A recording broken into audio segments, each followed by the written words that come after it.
ദൈവനാമം വാഴ്ത്തപ്പെടുമാറാകട്ടെ. ദൈവത്തിൻ്റെ കൃപയാൽ നമുക്ക് വീണ്ടും ദൈവദിനമായി സന്ധിപ്പാൻ ദൈവം ഒരുക്കുന്ന അവസരങ്ങൾക്കായി ഞാൻ ദൈവത്തെ സ്തുതിക്കുന്നു, സ്തോത്രം ചെയ്യുന്നു. നമ്മൾ ഇന്ന് പത്രോസിൻ്റെ 2-ാം ലേഖനം എന്ന വിഷയം ആരംഭിക്കുകയാണ്.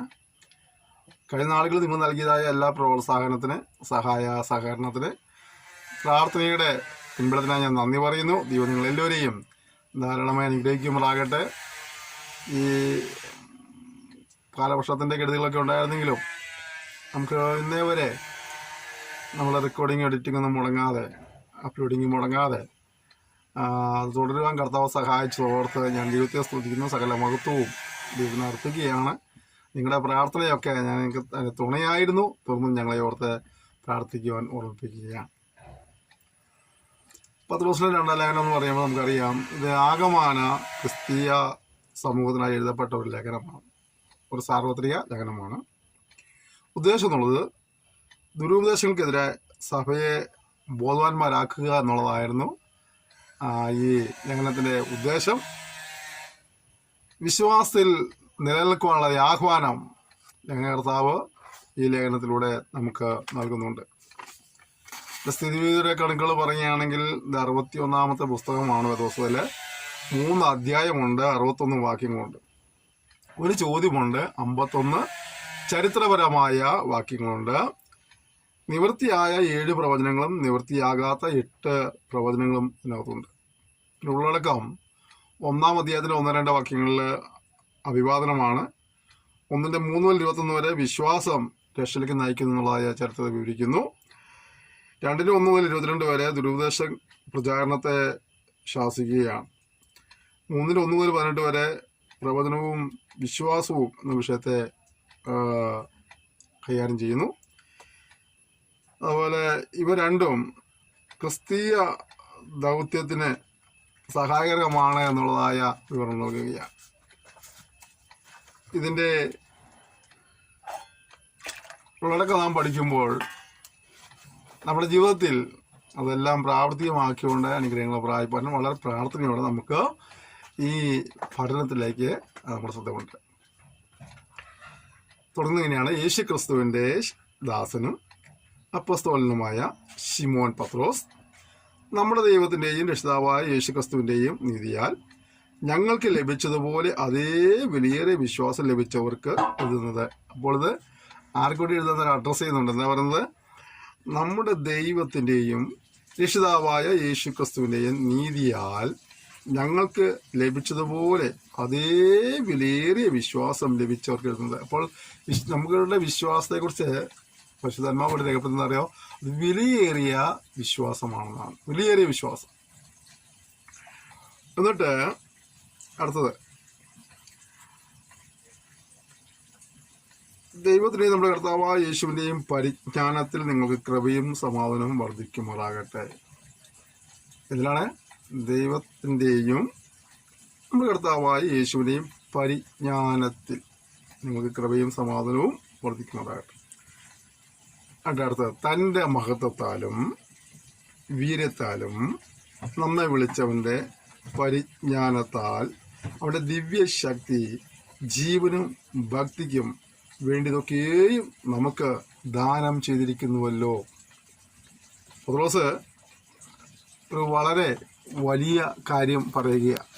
5-ാം അധ്യായത്തിൽ ഒരു പക്ഷേ നിങ്ങൾക്കായി കരുതുന്നവനാകിയാൽ സകല ചിന്താകുലവും അനുവിൽ വെച്ചുകൊള്ളുവീൻ എന്ന് പറഞ്ഞ പത്രോസ് ഈ 2-ാം ലേഖനത്തിൽ പറഞ്ഞുണ്ടോ, തൻ്റെ മഹത്വത്താലും വീര്യത്താലും നമ്മെ വിളിച്ചവൻ്റെ പരിജ്ഞാനത്താൽ. അപ്പോൾ നമ്മെ വിളിച്ചത് എങ്ങനെയാണ്? തൻ്റെ മഹത്വത്താൽ നമ്മെ വിളിച്ചു. അടുത്ത കളിതാണ്, തൻ്റെ പരിജ്ഞാനത്താൽ നമ്മെ വിളിച്ചു. തൻ്റെ മഹത്വത്താലും വീര്യത്താലും നമ്മെ വിളിച്ചു. വീര്യത്താൽ വിളിച്ചു. എന്നിട്ട് എന്ത് ചെയ്തിരിക്കുകയാണ്? നമ്മെ വിളിച്ചവൻ്റെ പരിജ്ഞാനത്താൽ അവൻ്റെ ദിവ്യശക്തി, ദൈവത്തിൻ്റെ ശക്തി എന്ത് ചെയ്തിരിക്കുകയാണ്? ജീവനും ഭക്തിക്കും വേണ്ടിയതൊക്കെയും നമുക്ക് ദാനം ചെയ്തിരിക്കുന്നുവല്ലോ.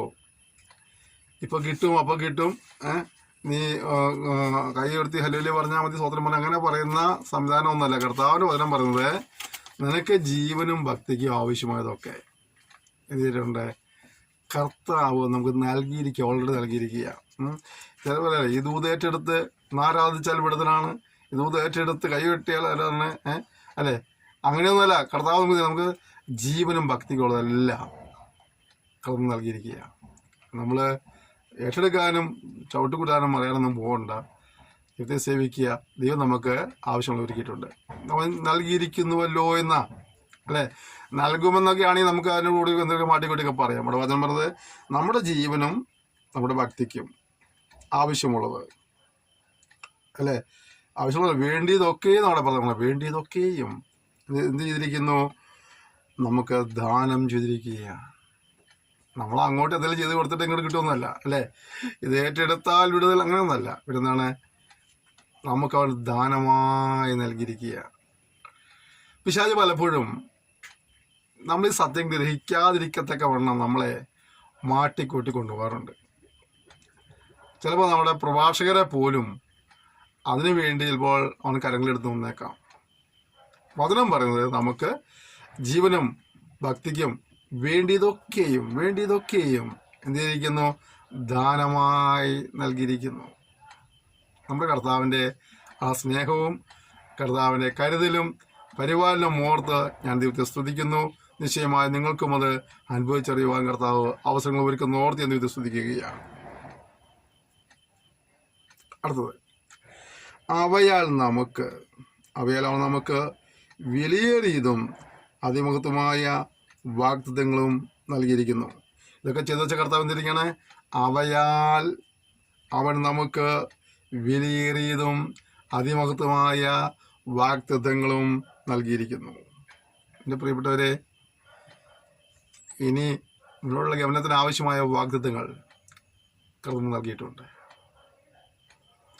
ഇവിടുത്തെ മനുഷ്യൻ പറഞ്ഞ വാക്കുപോലല്ല. ദൈവത്തിൻ്റെ വാക്കുകൾക്കൊക്കെ അത് ഉവ്വ് എന്നുള്ളത് ഉവ്വ് തന്നെയാണ്, അല്ലേ? അത് നമുക്കൊരു വാഗ്ദത്തം നൽകിയിട്ടുണ്ടെങ്കിൽ അത് നമ്മുടെ ജീവിതത്തിൽ നിറവേറി തന്നെ ചെയ്യും. നമ്മൾ യേശാപ്രവചനത്തിൽ നമ്മളിങ്ങനെ വായിക്കുന്നില്ലേ? എൻ്റെ വായിൽ നിന്ന് പുറപ്പെടുന്ന എൻ്റെ വചനം വെറുതെ എങ്കിലേക്ക് മടങ്ങി വരാതെ അത് അയച്ച കാര്യം സാധിപ്പിക്കും. നമ്മുടെ കർത്താവ് നമുക്ക് വേണ്ടി പ്രവർത്തിക്കുന്ന പ്രവർത്തനങ്ങളെ ഓർത്ത് ഞാൻ ദൈവത്തെ സ്തുതിക്കുന്നു. അത് നമുക്ക് അതിമഹത്തായ വാഗ്ദത്തങ്ങൾ നൽകിയിരിക്കുകയാണ്, വിലയേറിയ വാഗ്ദത്തങ്ങൾ നൽകിയിരിക്കുകയാണ്. എന്നിട്ട് ഇവയാൽ നിങ്ങൾ ലോകത്തിൽ മുഖത്താലുള്ള നാശം വിട്ടൊഴിഞ്ഞിട്ട് ദിവ്യ സ്വഭാവത്തിന് കൂട്ടാളികളായി തീരുവാനിട വരുന്നു. അപ്പോൾ ഇതെല്ലാം നമുക്ക് നൽകിയത് എന്തിനു വേണ്ടിയിട്ടെന്നറിയാമോ? ദിവ്യ സ്വഭാവത്തിന് കൂട്ടാളികളാകുവാൻ വേണ്ടി തന്നിരിക്കുകയാണ്. നമ്മളിപ്പോൾ മനസ്സിലാക്കേണ്ട കാര്യം ദൈവിക സ്വഭാവത്തോട് ഏകീഭവിക്കുക എന്നുള്ളതാണ്. അതുകൊണ്ടല്ലേ ഫിലിപ്പിയൻസിൽ പറയുന്നില്ലേ, ക്രിസ്തുവേശുള്ള ഭാവം തന്നെ നിങ്ങളിലും ഉണ്ടായിരിക്കട്ടെ. നമുക്ക് ഈ വാഗ്ദത്തങ്ങൾ നൽകിയത്, നമുക്ക് ജീവനഭക്തിക്കും വേണ്ടിയതൊക്കെ നൽകിയത്, ഇതൊക്കെ എന്തിനു വേണ്ടിയിട്ടാണെന്നറിയാമോ? നാം ദിവ്യ സ്വഭാവത്തിന് കൂട്ടാളികളായി തീരുക എന്നുള്ളതാണ്. പക്ഷെ പലപ്പോഴും നമ്മൾ ആരൊക്കെ സ്വഭാവത്തിന് കൂട്ടാളികളായി തീരുകയാണ്? പിശാചിൻ്റെ സ്വഭാവത്തിന് കൂട്ടാളികളായി തീരുകയാണ്, അല്ലേ? നമ്മുടെ അനുസരണക്കേടും നമ്മുടെ മറുതലിപ്പും ഒക്കെ നമ്മൾ ആരുടെ സ്വഭാവത്തെ വിളിച്ച് കാണിക്കുന്നറിയാവോ? അതൊക്കെ പിശാചിൻ്റെ പ്രൊഡക്ട്സുകളാണ്. അവിടെ നിന്നാണ് നമ്മൾ തിരിഞ്ഞു വരേണ്ടത്. എന്നിട്ട് അടുത്തത്, നമുക്ക് ദിവ്യ സ്വഭാവത്തിന് അനുദിനവും കൂട്ടുകാരികളായി തീരുവാനായിട്ട് ഈ പാഠം പഠിക്കുമ്പോൾ നമ്മൾ സമർപ്പിക്കുവാൻ കർത്താവ് സഹായിക്കട്ടെ. എന്നിട്ട് അടുത്തത്, അത് നിമിത്തം തന്നെ നിങ്ങൾ സകല ഉത്സാഹവും കഴിച്ചു. നിങ്ങൾ നീണം ഇതൊക്കെ നമുക്ക് ഉള്ളതിന് പേര് നിങ്ങൾ നീണം സകല ഉത്സാഹത്തോടും കൂടി. അലസമായി ചെയ്യേണ്ട ഒരു കാര്യമല്ല. കർത്താവിനെ സേവിക്കുക എന്നുള്ളത് അലസമായി ചെയ്യേണ്ട ഒരു കാര്യമല്ല. സകലവും ഉത്സാഹത്തോടു കൂടി. നമുക്ക് സാഹചര്യങ്ങളെല്ലാം അനുകൂലമായിട്ട് ഒന്നും ചെയ്യാൻ കഴിയുന്നവരെയില്ല. ആദ്യ കാലഘട്ടമുള്ള ഭക്തന്മാരുടെ ചരിത്രത്തിൽ പഠിച്ചു നോക്കിയാൽ, വിശുദ്ധന്മാരുടെ ചരിത്രത്തിൽ പഠിച്ചു നോക്കിയാൽ, അവരുടെ പക്കൽ ഏൽപ്പിക്കപ്പെട്ട ദൗത്യങ്ങൾ പൂർത്തീകരിക്കാൻ ആവശ്യമായ ഒരു ഘടകവും അവരുടെ കൺമുമ്പിലുണ്ടായിരുന്നില്ല. അതേസമയം ആ ദൗത്യത്തിൽ നിന്ന് പിന്തിരിഞ്ഞു പോകാവുന്ന 100 പ്രതിബന്ധങ്ങൾ അവരുടെ വഴിത്താരയിൽ ഉണ്ടായിരുന്നതാലും എങ്കിലും അവരുടെ പക്കൽ ഏൽപ്പിക്കപ്പെട്ടതായ ആ ദൗത്യം വിശ്വസ്തയോടെ കൈകാര്യം ചെയ്യാനായിട്ട് അവരെ തന്നെ സമർപ്പിച്ച് ആ പ്രതിബന്ധങ്ങളെ വകവയ്ക്കാതെ വിളിച്ചോനെ മോതി നോക്കി ഇറക്കുവാൻ ഇടയായി തീർന്നുകൊണ്ട് പിൽക്കാലങ്ങളിൽ അവരുടെ ശുശ്രൂഷ തയ്പ്പാൻ കർത്താവ് സഹായിപ്പാൻ ഇടയായിത്തീർന്നു. ഈ തലമുറയിലും കർത്താവിനെ സേവിപ്പാൻ ഇറങ്ങി തിരിച്ച പ്രിയപ്പെട്ടവരെ, നമുക്ക് അനുകൂലമായ കൺമുമ്പിൽ കാണുന്ന ഘടകങ്ങളെക്കാൾ ഒരുപാട് പ്രതികൂലമായ പ്രതിസന്ധികളെ നമുക്ക് അവിടെ കടന്നു വന്നേക്കാം, പ്രതിബന്ധങ്ങളെ കടന്നേക്കാം. പക്ഷേ വിളിച്ചോൻ വിശ്വാസമുള്ള ഒറ്റ ചിന്തയോടുകൂടി അവനിൽ വിശ്വാസം അർപ്പിച്ചുകൊണ്ട് തങ്ങളുടെ പക്കൽ ഏൽപ്പിക്കപ്പെട്ട ശുശ്രൂഷ നിറപടിയായി നിവർത്തിക്കുവാനായിട്ട് ഉത്സാഹത്തോടെ അവരെ പ്രവർത്തിക്കുക. മോദനം വായിക്കുന്നില്ലേ, കർത്താവിൽ നിങ്ങളുടെ പ്രയത്നമൊന്നും വ്യർത്ഥമല്ലാന്ന് മനസ്സിലാക്കുന്നില്ല, കർത്താവിൻ്റെ പേരിൽ വർദ്ധിച്ചുവരുവാനിടയായി തീരണം.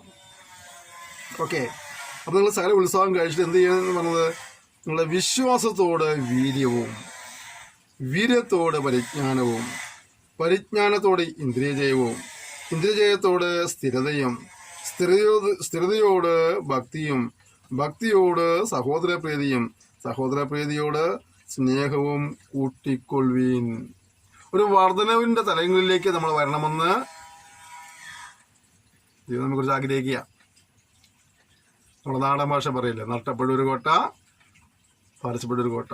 20 കൊല്ലം മുമ്പ് സ്നാനപ്പെട്ടിട്ടുണ്ടെങ്കിൽ, 30 കൊല്ലം സ്നാനപ്പെട്ടാൽ, 50 കൊല്ലം മുമ്പ് സ്നാനപ്പെട്ടാൽ അന്നത്തെ ആത്മീയ നിലവാരം എന്തോ ആ നിലവാരത്തിൽ ഇപ്പോഴും പോകുന്നതെങ്കിൽ നിന്നിൽ എന്തുണ്ടായിട്ടില്ല, വളർച്ച ഉണ്ടായിട്ടില്ല എന്നുള്ളതാണ്. വളർച്ചയാണ് ഇത് നമ്മെക്കുറിച്ച് ആഗ്രഹിക്കുന്നത്. നമ്മുടെ പ്രാർത്ഥനകളിലെ വളർച്ച കാണണം, നമ്മുടെ സാക്ഷ്യങ്ങളിലെ വളർച്ച കാണണം, നമ്മുടെ ആരാധന വളർച്ച കാണണം, അതിന് ധ്യാനത്തിലെ വളർച്ച കാണണം, അതിനെ പ്രഘോഷണത്തിലെ വളർച്ച കാണണം, സുവിശേഷീകരണ പ്രവർത്തനങ്ങളിലുള്ള പങ്കാളിത്തം നമുക്ക് വളർച്ച കാണണം. പോലീസ് പറഞ്ഞില്ലേ, കാലം നോക്കിയാൽ ഉപദേശകന്മാരാകേണ്ടവരാണ്, പക്ഷേ ഇപ്പോഴും എന്ത് ചെയ്യാണ്, ശിശുക്കളെപ്പില്ലെന്ന് പറയുന്നില്ല. അപ്പോൾ കാലാനുസൃതമായ ഒരു വളർച്ച ദൈവം നമ്മിന്ന് പ്രതീക്ഷിക്കുന്നുണ്ട്. നമുക്കൊരു കുഞ്ഞുണ്ടായാൽ ആ കുഞ്ഞിൻ്റെ വളർച്ചയെ നമ്മൾ ആഗ്രഹിക്കുന്ന പോലെ അല്ലേ, അത് ഒരു കുഞ്ഞ് നമ്മളെ കിട്ടുന്നു, കുറച്ച് ദിവസം കഴിയുമ്പോൾ അത് കമളാൻ തുടങ്ങും, നമ്മളതിൽ സന്തോഷിക്കുന്നു. ആ കമന്ന കുഞ്ഞ് പിന്നെ മുട്ടല അഴയാൻ തുടങ്ങും, നമുക്ക് സന്തോഷമുള്ള കാര്യമാണ്. മുട്ടല എഴുന്നേറുന്ന കുഞ്ഞ് പിന്നെ പതുക്കെ ഒന്ന് പിടിച്ച് എഴുന്നേൽക്കാൻ നോക്കും അല്ലേ, പിടിച്ച് എഴുന്നേൽക്കുന്ന കുഞ്ഞ് പിന്നെ ഒറ്റടി വെക്കാൻ തുടങ്ങും, പിന്നെ അവൻ ഓടാൻ തുടങ്ങും, ചാടാൻ തുടങ്ങും. വളർച്ച കാണുമ്പോൾ നമുക്ക് സന്തോഷമുണ്ട് അല്ലേ. ഇതുപോലെ നമ്മൾ ആത്മീയമായി ആ വളർച്ചയിൽ നമ്മൾ വരണം. ആ വളർച്ച വരുന്നില്ലെങ്കിൽ നമ്മുടെ പിതാവിന് വളരെ സങ്കടമുണ്ടാകുന്ന ഒരു കാര്യമാണ്. ഇവിടെ പരിശുദ്ധമായി രേഖപ്പെടുത്തിയിരിക്കുകയാണ്, നിങ്ങളുടെ വിശ്വാസത്തോട് വീര്യം കൂടണം,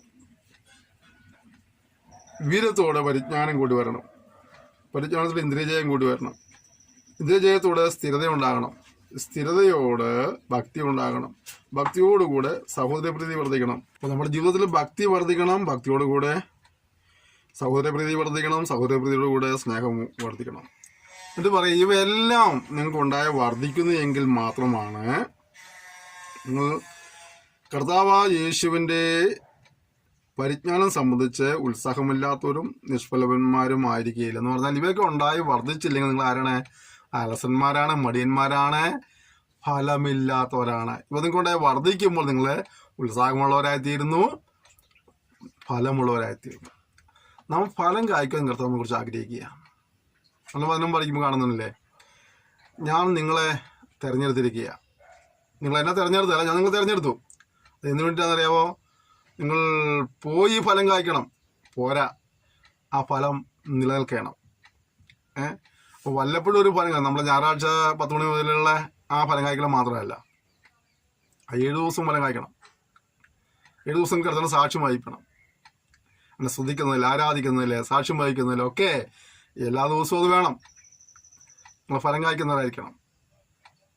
നമുക്കറിയാം, നമ്മൾ സുവിശേഷങ്ങൾ പഠിക്കുമ്പോൾ യേശു ഒരിക്കലും വിശന്നിട്ട് ഒരു അത്തിയുടെ അടുക്കൽ വരുന്നുണ്ട്. അത്തിയടുക്ക് വന്നിട്ട് അത്തി നോക്കി ഫലവും കണ്ടില്ല, ഇല മാത്രമേ ഉള്ളൂ, ഫലം കണ്ടില്ല. ഉടനെ യേശു ആ അത്തിയെ ശപിച്ചു എന്ന് ഇതിൽ വായിക്കുന്നുണ്ട്. അവിടെ പ്രത്യേകം എഴുതപ്പെട്ട ഒരു കാര്യമുണ്ട്, അത് ഫലം കായ്ക്കുന്ന അല്ലായിരുന്നു എന്ന് കാണുന്നുണ്ട്. അപ്പോൾ സീസണുണ്ടല്ലോ, ഓരോ വൃക്ഷങ്ങൾക്കും അതിൻ്റെ ഫലം പുറപ്പെടുന്ന സീസണുണ്ട്. അപ്പോൾ ആ സമയം അത്തിയെ സംബന്ധിച്ചിടത്തോളം ഫലം കായ്ക്കുന്ന സീസണല്ല, ഓഫ് സീസണാണ്. എന്നിട്ടും ഫലം കാണാത്തത് കൊണ്ട് അതിനെ ശപിച്ചു എന്നാണ്. അപ്പോൾ യജമാനൻ എപ്പോൾ നോക്കിയാലും നമ്മിൽ എന്തുണ്ടാകണം? ഫലമുണ്ടാകണം എന്നുള്ള ഒരു വലിയ നിർദ്ദേശം നമുക്ക് ആ ഭാഗത്ത് കാണുന്നുണ്ട്. ഫലമുള്ളവരായിരിക്കണം, ഫലം നിലനിൽക്കാൻ കഴിയണം. നമ്മൾ സംഗീതത്തിൽ പഠിക്കുമ്പോൾ കാണുന്നുണ്ടല്ലോ, എങ്ങനെയുള്ളവനാണ് ഫലം കായ്ക്കുന്നത് കാണുന്നുണ്ട് അല്ലേ? ഒന്നാം സംഗീതം നമ്മൾ പഠിക്കുമ്പോൾ കാണുന്നത് ദുഷ്ടന്മാരെ അതിനപ്പുറം നടക്കാതെ പാള് വഴി നിൽക്കാതെ ഒരു സ്ഥിരപ്പെട്ടിരിക്കാതെ ഇങ്ങനെ പറഞ്ഞു അറിയാനേ, വചനത്തെ ധ്യാനിക്കുന്ന മനുഷ്യൻ ഭാഗ്യവാൻ, അവൻ ആറ്റായിരിക്കുന്നത് നട്ടിരിക്കുന്നതും തക്ക കാലത്തെ ഫലം കായ്ക്കുന്നതും ഇലപാടാത്തതുമായ വർഷം വന്നിരിക്കും. അപ്പോൾ ചിലതെല്ലാം ഒഴിവാക്കിക്കൊണ്ട്, ചിലതെല്ലാം ഏറ്റെടുത്തുകൊണ്ട് ദൈവജനവുമായിട്ട് അനുദിന ബന്ധമുള്ളവനാണ് ഫലം കായ്ക്കാൻ കഴിയുന്നത്. എന്തുകൊണ്ട്? ഞാൻ എപ്പോഴും സൂചിപ്പിക്കുന്ന പോലെ ലോകത്തിലെ വിവിധ ഭാഗങ്ങളിലിരുന്നു കൊണ്ട് വിവിധ മാധ്യമങ്ങളിലൂടെ ആയിരക്കണക്കിന് സഹോദര സഹോദരന്മാർ, ദൈവദാസീദാസന്മാരെ ദൈവനം ഇങ്ങനെ അറിയിച്ചുകൊണ്ടേയിരിക്കുകയാണ്. എന്തെല്ലാം മാധ്യമങ്ങൾ ഉപയോഗിക്കാവോ ആ മാധ്യമങ്ങൾ ഉപയോഗിച്ചുകൊണ്ട് ദൈവത്തിനെ ഇങ്ങനെ വിളിച്ചറിയിച്ചോണ്ട്. എന്താണ് കാരണം ചോദിച്ചാൽ, കേൾവിക്കാരൻ കർത്താവിന് വേണ്ടി ഫലം കായ്ക്കണമെങ്കിൽ അവൻ്റെ ഉള്ളിൽ എന്ത് കയറണം? ദൈവനം അവൻ്റെ ഉള്ളിൽ ഉണ്ടാകണം, വചനം ധ്യാനിക്കണം. അപ്പം അതുകൊണ്ട് വളരെ ബന്ധപ്പാടുണ്ടായിട്ടും എൻ്റെ സുഹൃത്തുക്കൾ നിങ്ങളെ ദൈവനം പഠിക്കാൻ കാണിക്കുന്ന ഉത്സാഹം നന്ദി പറയുക. എനിക്കറിയാം നിങ്ങളൊക്കെ പ്രത്യേകിച്ചും വിദേശങ്ങളിൽ ജോലി ചെയ്യുന്ന ആളുകളൊക്കെ വളരെയധികം സമയം ജോലി ചെയ്തിട്ട് വിശ്രമിക്കാൻ അല്പസമയം വരുമ്പോഴൊക്കെയാണ് നിങ്ങളിത് കാണുകയും കേൾക്കുകയും ചെയ്യുന്നത്. എങ്കിൽ നിങ്ങൾ മുടങ്ങാതെ ഇത് കാണുകയും കേൾക്കുകയും ചെയ്യുന്നത് ഓർത്ത് ഞാൻ ഇത് ശ്രദ്ധിക്കുക, നമ്മൾ നന്ദി പറയുക. ഇന്ത്യക്കകത്തുള്ളവരും അവർ ജോലി കഴിഞ്ഞുള്ള സമയത്ത് വിശ്രമിക്കുന്ന സമയത്താണ് ഇത് കാണുകയും കേൾക്കുകയും പഠിക്കുകയും ചെയ്യുന്നത്. ചിലർ നോട്ട്സുകളെല്ലാം എഴുതിയെടുക്കുന്നു, ചിലർ സംശയങ്ങൾ ചോദിക്കുന്നു. അപ്പോൾ അതിൻ്റെയൊക്കെ പുറകിൽ നിങ്ങൾ ഒരുപാട് ത്യാഗങ്ങൾ സഹിക്കുന്നത് നിങ്ങൾക്കറിയാം. അതൊരിക്കലും നിങ്ങൾക്ക് നഷ്ടമായി പോവുകയില്ല. ദൈവനം ധ്യാനിക്കുന്നതിലൂടെ തക്ക കാലത്തെ ഫലം കായ്ക്കുന്നതും ഇലവാടാത്തതുമായ വൃക്ഷം പോലെ ഇരിക്കാനായിട്ട് ഇയായിത്തീരും. അതിനുവേണ്ടി എന്ത് ചെയ്യണം? അനുസരിക്കേണ്ട കാര്യങ്ങളെ അനുസരിപ്പാനായിട്ട് ഉത്സാഹമുള്ളവരായി. അനുസരണക്കേട് ദൈവം സഹിക്കുന്നൊരു കാര്യമാണ്. ആദ്യ മനുഷ്യൻ പാപിയായി തീർന്നതും പാവത്താൽ മരണമെന്നൊക്കെ എങ്ങനെയാണ്? അനുസരണക്കേട് കൊണ്ടാണ് അല്ലേ? അപ്പോൾ അനുസരണക്കേട് ചോദിക്കുന്നത്. അതുപോലെ നമ്മൾ ചവ്വൽ ഒരിക്കലും വലിയ കാളക്കുറ്റന്മാരെല്ലാം കൊണ്ടുവന്നിട്ട് നിങ്ങൾ പറയില്ലേ, എൻ്റെ ദൈവത്തിന് വേണ്ടി ഞാൻ കഴിപ്പാൻ വന്നത് പറഞ്ഞില്ലേ? അതുകൊണ്ട് കർത്താവിനോട് പറയുന്നുണ്ട്, എടാ ചെറുക്ക, ഈ നിന്റെ യാഗത്തെക്കാളൊക്കെ നിന്റെ അനുസരണമാണ് എനിക്ക് പ്രാധാന്യം. അപ്പോൾ നമ്മൾ എന്തെങ്കിലും കൊടുക്കുന്നു, നമ്മൾ എന്തെങ്കിലും ചെയ്യുന്നതിനേക്കാൾ ഉപരിയായിട്ട് ദൈവത്തെ നമ്മൾ അനുസരിക്കുക എന്നുള്ളതാണ് നമ്മുടെ ഏറ്റവും പ്രധാനപ്പെട്ട കാര്യം. അപ്പോൾ അനുസരണക്കേടൊക്കെ ഒഴിവാക്കണം. എന്നിട്ട് നമ്മൾ ദിനം അനുസരണമുള്ളവരായി ദൈവത്തെ സ്നേഹിക്കണം. എല്ലാ വചനങ്ങളെ പ്രമാണിക്കുന്നവനെ സ്നേഹിക്കുന്നതെന്ന് പറഞ്ഞാൽ അവിടെ സ്നേഹത്തിൽ വളരാൻ കഴിയണം. മനുഷ്യനോടും ദൈവത്തോടും സ്നേഹത്തിൽ വളരുവാൻ കഴിയണം. അങ്ങനെ നമ്മൾ ചെയ്യുമ്പോഴാണ് നമുക്ക് ഫലം കായ്ക്കാൻ കഴിയത്തുള്ളൂ. അല്ലെങ്കിൽ നമുക്ക് എന്ത് ചെയ്യാൻ കഴിയില്ല, ഫലം കായ്ക്കുവാൻ കഴിയുകയില്ല. അപ്പോൾ ആ ഒരു ഓർമ്മ നമ്മെ എപ്പോഴും ഭരിപ്പാനായിട്ട് ഇവിടെ വരണം. ഇവിടെ പറയാം, അവയില്ലാത്തവൻ ഏതില്ലാത്തവനാണ്? വിശ്വാസമില്ലാത്തവൻ, വീര്യമില്ലാത്തവൻ, പരിജ്ഞാനമില്ലാത്തവൻ, ഇന്ദ്രിയജയമില്ലാത്തവൻ, സ്ഥിരതയില്ലാത്തവൻ, ഭക്തിയില്ലാത്തവൻ, സഹോദര പ്രീതിയില്ലാത്തവൻ, സ്നേഹമില്ലാത്തവൻ, ഇവൻ ആരാണ്? അവയില്ലാത്തവനോ കുരുടനത്രേ. അവൻ ഹ്രസ്വദൃഷ്ടിയുള്ളവനും അതിന് മുമ്പിലത്തെ പാവങ്ങളുടെ ശുദ്ധീകരണം മറന്നവനും തന്നെ. കണ്ടോ, ഇവയും നമ്മുടെ ജീവിതത്തിൽ ഉണ്ടാകുകയും വർദ്ധിക്കുകയും ചെയ്തില്ലെങ്കിൽ നമ്മൾ ആരാണ്? കുരുടന്മാരാണ്. മുന്നോട്ട് പോകുന്ന വഴി അറിയത്തില്ല, കാണേണ്ടത് കാണുവാൻ കഴിയുന്നില്ല അല്ലേ? അപ്പം അതുകൊണ്ട് നമ്മളാരും കുരുടന്മാരായോ ഹ്രസ്വദൃഷ്ടിയുള്ളവരായോ മാറാതിരിക്കാനായിട്ട് നമ്മുടെ ജീവിതത്തിൽ പ്രാവർത്തികമാക്കേണ്ട കാര്യങ്ങളെ പ്രാവർത്തികമാക്കി മുന്നോട്ട് പോകാൻ കർത്താവ് നമ്മോട് സഹായിക്കുമാറാകട്ടെ. അതിന് ഈ പാഠം സഹായകരമാകുന്നു എങ്കിൽ ഞാൻ സന്തോഷനാണ്, ദൈവവും സന്തോഷിക്കുന്നു. അതുകൊണ്ട് സഹോദരന്മാരെ, നിങ്ങളുടെ വിളിയും തിരഞ്ഞെടുപ്പും ഉറപ്പാക്കുവാൻ അധികം ശ്രമിപ്പീൻ.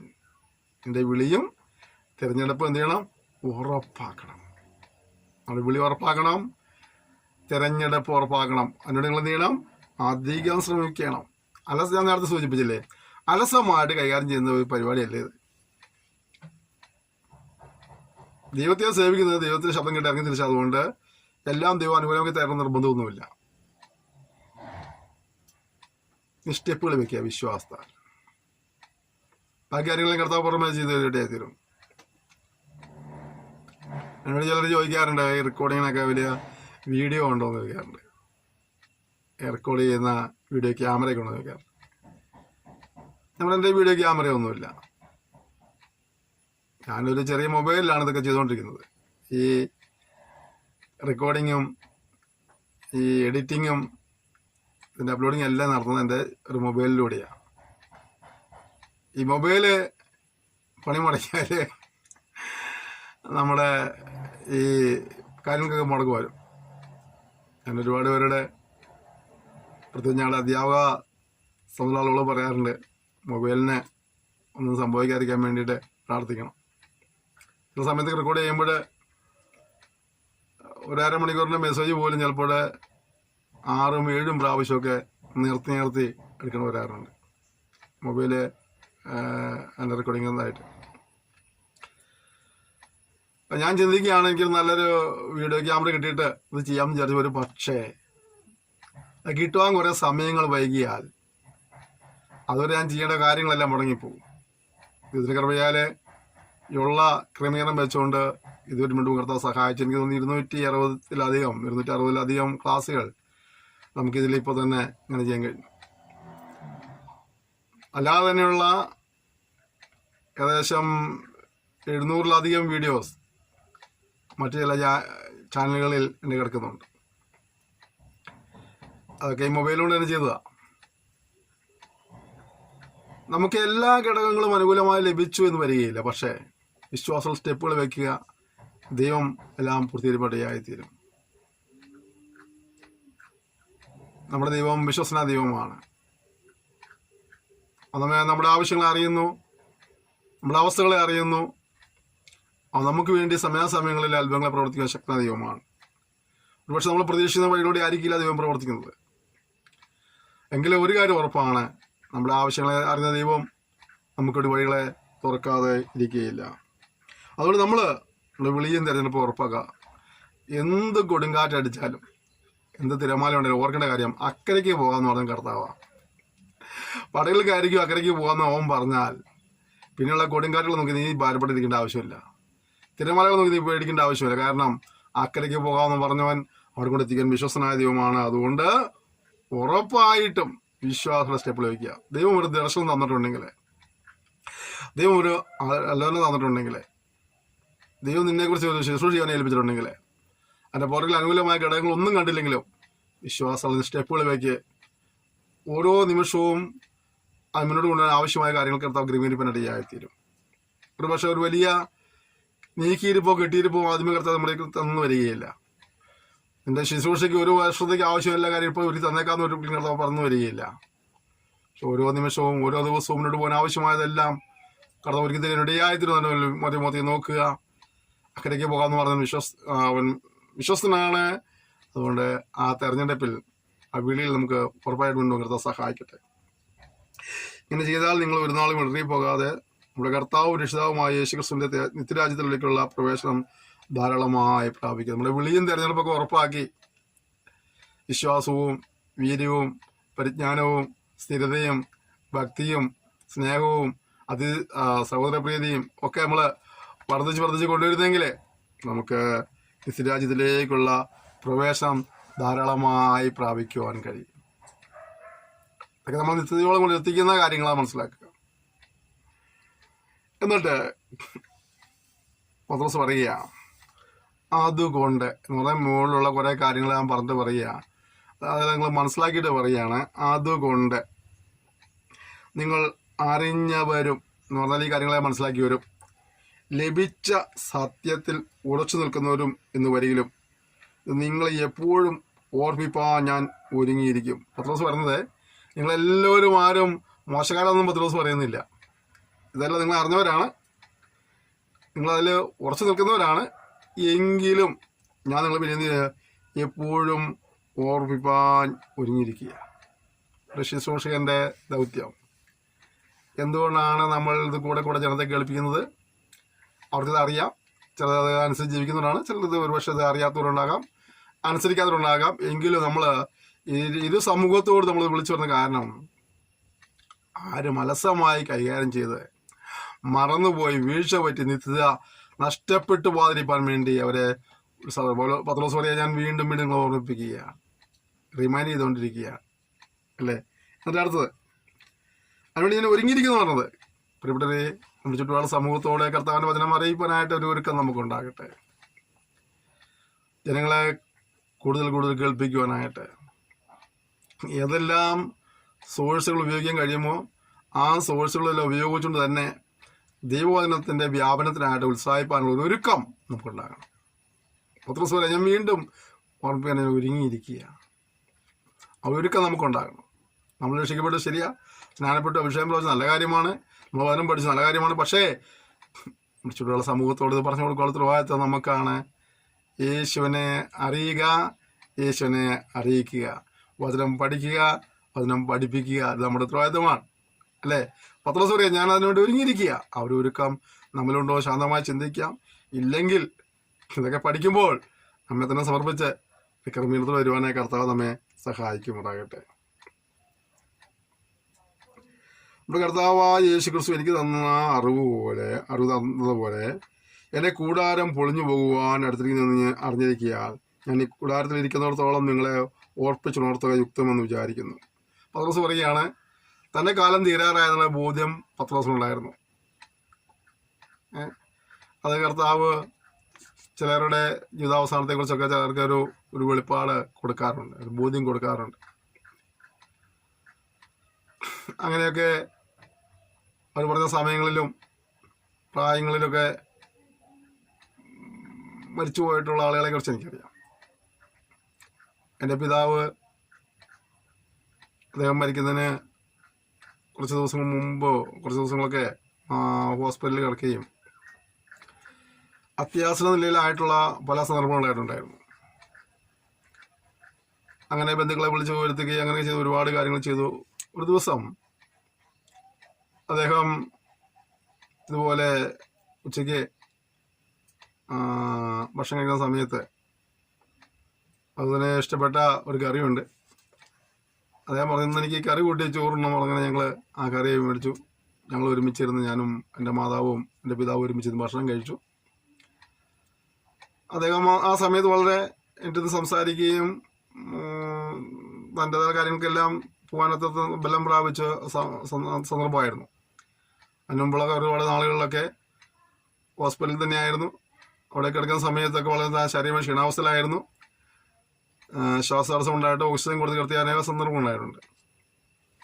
എന്നാൽ അന്ന് ഇത് ഞങ്ങളോട് പറഞ്ഞ സമയത്ത് അദ്ദേഹം വളരെ ആരോഗ്യവാനായിരുന്നു, ഉന്മേഷവാനായിരുന്നു. ഭക്ഷണമെല്ലാം കഴിഞ്ഞ ശേഷമായിട്ട് അദ്ദേഹം പറഞ്ഞു, ഞാനൊന്ന് കിടക്കട്ടെ എന്ന് പറഞ്ഞു. അപ്പോൾ ഞാൻ ഭക്ഷണം കഴിച്ചാലേ ഉള്ളൂ, ഇപ്പം എന്തിനാ അങ്ങനെ ഇപ്പം കിടക്കുന്നത്? ഞങ്ങളൊരു എപ്പോഴും വളരെ ഒരു ഫ്രണ്ട്ലി ടോക്ക് ഞങ്ങൾ തമ്മിൽ ഉണ്ടാകാറുണ്ട്. അതുപോലെ വെച്ച് അദ്ദേഹം പറഞ്ഞല്ലടാ, ഞാൻ ഇന്ന് മരിക്കും. ഞാൻ പറഞ്ഞു, ഇതൊന്നും മരിക്കില്ല, കാരണം ഇതിനേക്കാളൊക്കെ ഒരുപാട് ക്ഷീണാവസ്ഥയിലായിരുന്ന സന്ദർഭം ഉണ്ടായിട്ടുണ്ട്. അത്യാവശ്യ നിലയിൽ നിന്ന് ആയിരുന്ന അനുഭവമുണ്ട്. പക്ഷേ ഇപ്പോൾ വളരെ ഹെൽത്തിയാണ്, ഉന്മേഷവാനാണ്, ഭക്ഷണം കഴിച്ചു. അതുകൊണ്ട് മരണമൊന്നും ഇപ്പോൾ ഒന്നും സംഭവിക്കില്ല പറഞ്ഞു. അവിടെ അദ്ദേഹം വീണ്ടും പറഞ്ഞല്ലടാ, ഞാനിന്ന് മരിക്കും. എന്നോട് ഉച്ചയ്ക്ക് 2 മണിക്കാണ് അദ്ദേഹം ഇത് ഒരു 2:30 അടുത്ത സമയത്ത് ഇത് പറയുന്നത്. അങ്ങനെ അദ്ദേഹം കട്ടിലിൽ കയറി കിടന്നു. രാത്രി 10:10 വരെ അദ്ദേഹം ഉറങ്ങി. 10:10 ജസ്റ്റ് ഒന്ന് ഉണർന്നു, ഒന്ന് ഞെരുങ്ങി. ഞങ്ങൾ അടുത്തുനിന്നവർക്ക് തോന്നി അതൊരു മരണത്തോട് അടുക്കുന്ന ഒരു സമയമാണെന്ന ഒരു ചിന്ത ഉണ്ടായി. ഹോസ്പിറ്റലായതുകൊണ്ട് ഡോക്ടേഴ്സിനെയും നഴ്സസിനെയും വിളിച്ച് വരുത്തി. അത് വരുമ്പോഴത്തേക്കും ഞങ്ങൾ ലേശം വെള്ളമൊക്കെ ഞങ്ങളുടെ പിതാവിന് കൊടുത്തു. 10:15 ആയപ്പോഴത്തേക്ക് അദ്ദേഹം ലോകത്ത് നിന്ന് മാറ്റപ്പെട്ടു. അപ്പോൾ അദ്ദേഹം അന്ന് ഈ ലോകത്ത് നിന്ന് മാറ്റപ്പെടുമെന്ന് അദ്ദേഹത്തിന് ആ ഒരു നിശ്ചയമുണ്ട്. അദ്ദേഹം സാധാരണ പറയാറുണ്ട്, തൻ്റെ എത്രാമത്തെ വയസ്സിൽ താൻ മരിക്കുന്ന വളരെ വർഷം മുമ്പ് ഞങ്ങളോട് പറഞ്ഞിട്ടുണ്ട്. അപ്പോൾ പലപ്പോഴും ഇങ്ങനെ ആവർത്തിച്ച് പറഞ്ഞു, ഞങ്ങളെ ചിലപ്പോൾ പറഞ്ഞ് കളയാക്കാറുണ്ടായിരുന്നു. ചിലർ അവരുടെ സമയം ആയുസൊക്കെ നീട്ടിക്കൊണ്ട് എഴുതി വെച്ചിരിക്കുകയാണ്, അവരങ്ങനെ പോകും. പക്ഷേ അദ്ദേഹം പറഞ്ഞ അതേ വയസ്സിൽ വ്യക്തമായി ഇന്ന് മരിക്കുന്ന അതേ ദിവസം ലോകത്ത് മറുപടി എവിടെയെത്തിയപ്പോൾ ഇവിടെ പത്രോസ് കർത്താവിന് പോലെയുള്ള ബന്ധത്തിൽ താൻ സുവിശേഷം അറിയിച്ചതിൻ്റെ പേരിലൊക്കെ താൻ തടവിൽ ആക്കപ്പെടുകയും തൻ്റെ ഈ ലോകവാസം കഴിയാറായി എന്നുള്ള ബോധ്യം എനിക്കുണ്ടായി. കർത്താവ് വെളിപ്പാട് കൊടുത്തു എന്ന് കാണുന്നത്. പക്ഷെ അദ്ദേഹം പറഞ്ഞത്, ഞാൻ ഇതിലിരിക്കുന്നിടത്തോളം കാലം നിങ്ങളെ ഓർപ്പിച്ചുണർത്തുക യുക്തമെന്ന് വിചാരിക്കുന്നു. പ്രിയപ്പെട്ടവരെ, നമുക്ക് ആ ഒരു തീരുമാനത്തിൽ വരാൻ കർത്താവ് സഹായിക്കട്ടെ. ഈ ശരീരത്തിൽ ഇരിക്കുന്നിടത്തോളം കാലം ദൈവസ്നേഹത്തെക്കുറിച്ച് മറ്റുള്ളവർ പറയുവാൻ, സുവിശേഷം അറിയിക്കുവാൻ, മറ്റുള്ളവർ ദൈവജനത്തിൽ വളർത്തുവാൻ നമുക്ക് ഉത്സാഹം കർത്താവ് സഹായിക്കട്ടെ. നമുക്കറിയില്ല നമ്മുടെ ആയുസ് എന്ന് തീരും, നമുക്ക് ആർക്കും അറിയില്ല. ഈ സെക്ഷൻ റെക്കോർഡിങ് പൂർത്തീകരിക്കാൻ കഴിയുമെന്ന് എനിക്ക് പറയാൻ കഴിയില്ല. നാളെ അടുത്ത സെക്ഷൻ റെക്കോർഡ് ചെയ്യാൻ എനിക്ക് കഴിയുമോ എനിക്ക് അറിയത്തില്ല. പക്ഷേ ഇന്ന് തീരുകയാണെങ്കിലും സന്തോഷം പറയാം, ഞാൻ ഇന്ന് വരെയും കർത്തനവാദിനെ മറ്റുള്ളവരെ അറിയിച്ചിട്ടുണ്ട്.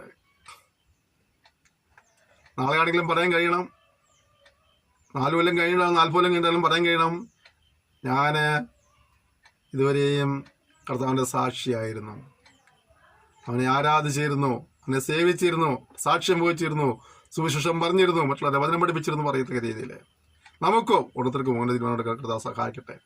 നമ്മളെപ്പോൾ മാറ്റപ്പെട്ടാലും ആ സമയം വരെയും കർത്താവിനെ സാക്ഷിക്കുവാനായിട്ട്, അവനെ സേവിപ്പാൻ, അവനെ അറിയിപ്പാൻ സമർപ്പിക്കാം. അപ്പോൾ പത്രോസ് പറഞ്ഞിങ്ങനെയാണ്, ഞാനിത് ചെയ്യുമ്പോൾ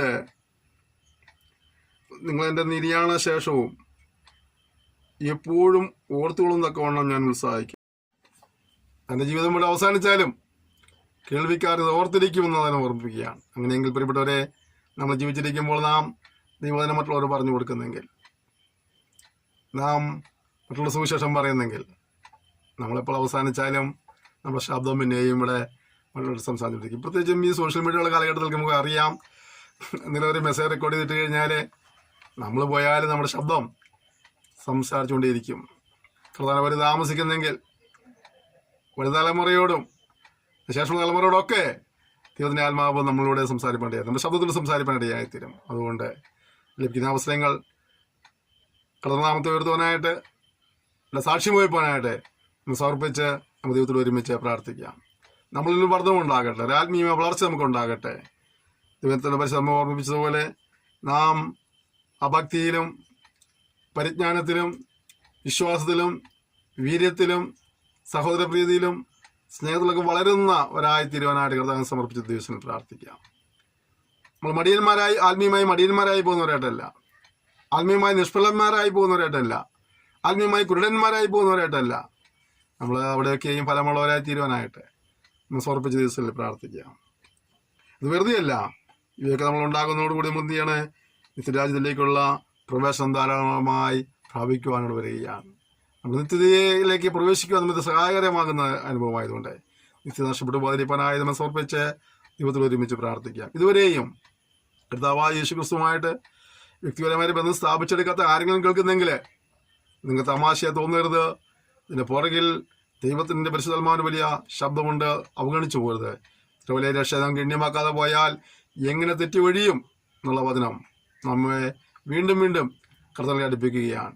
ജീവപുസ്തകത്തിലെ പരിധിക്കണ ദൈവനെയും തീപ്പുകൾ തള്ളിയിടുന്നതായ ശബ്ദം നമ്മൾ തന്നെ അവഗണിച്ചു പോകരുത്.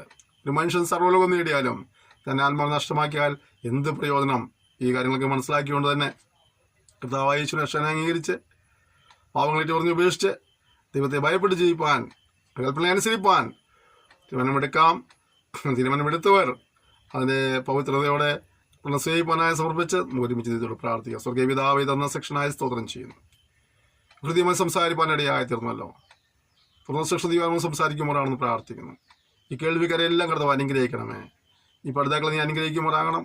സന്ദേശങ്ങൾ പങ്കുവെക്കുന്നവരെയും ശുശ്രൂഷ എടുത്ത് പ്രാർത്ഥിക്കുന്നവരെയും എല്ലാം കർത്താവ് അനുഗ്രഹിക്കുമ്പോഴാണെന്ന് പ്രാർത്ഥിക്കുന്നു. അനേകർക്ക് പ്രയോജനമായി തീരുമാറ്. ഞങ്ങൾ പഠിച്ച കാര്യങ്ങളുള്ളവരെ പഠിപ്പിക്കാൻ കർത്താവ് സഹായിച്ചാട്ടെ. ഞങ്ങൾ നിര്യാണ കാലം എപ്പോഴും ഞങ്ങൾക്ക് അറിയുന്നില്ലെങ്കിൽ തന്നെയും ഞങ്ങൾ അറിയുന്ന കാലഘട്ടം, ജീവനുള്ള കാലഘട്ടം ഉത്സാഹത്തോടെ ഞങ്ങളുടെ സാക്ഷ്യം ഉപയോഗിച്ചുകൊണ്ട് അനേക കർത്താവിനെ ആദായപ്പെടുത്തുവാൻ സുഖം സഹായിക്കുമ്പോഴാണെന്ന് പ്രാർത്ഥിക്കുന്നു. എല്ലാവരിലും തിരുനാമത്തെ മുഖത്തെപ്പെടുത്തിയാട്ടെ. പ്രാർത്ഥന നല്ല സ്തോത്രം യേശുനാം തന്നെ. ആമേൻ. ക്ഷമയോടെ സന്ദർശനം നന്ദി പറയുന്നു. നിങ്ങളെല്ലാവരെയും ധാരാളമായി അനുഗ്രഹിക്കുമാറാകട്ടെ.